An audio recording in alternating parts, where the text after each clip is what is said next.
Programming a closed mode ACE assay. Flick the switch on the right-hand side of the ACE console to the on position. Press the power key until the console turns on. The ACE is now warming up.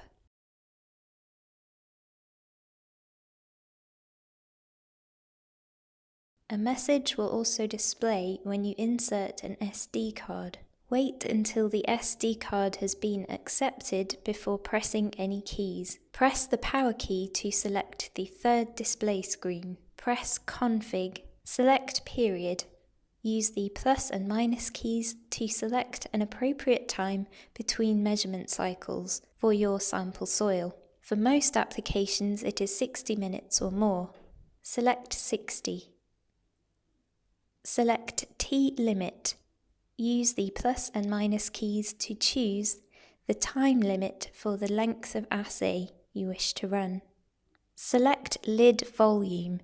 Select 2.6 litres for the large chamber head. Select height. Now measure the distance from the soil surface to the top of the soil chamber and enter this in millimetres. Now select delta C set for the differential CO2 value in ppm at which the assay should stop. A value of 10 ppm is a reasonable starting point. Set the chamber diameter as 230 millimeters. To record data directly to the ACE station SD card, select Log. Use the plus and minus keys to select a log file to record data to, if existing log files are saved, or select New File, then Set Log. Now use the forward arrow and plus and minus keys to name the new log file. Press the power key to create this file.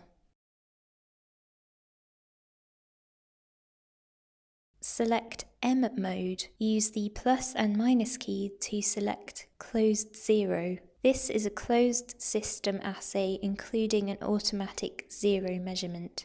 Press More, then Select to select C ambient. Unless you know the ambient CO2 in the local atmosphere, the default value is 16 millimoles per meter cubed. Here you can select Auto Lock and view the name of the ACE station. You can also change the calculation used for NCER, net carbon exchange rate. The default is the Peterson calculation. Other options are linear regression or simplex. Press More, then press the Power page key to return to the main menu.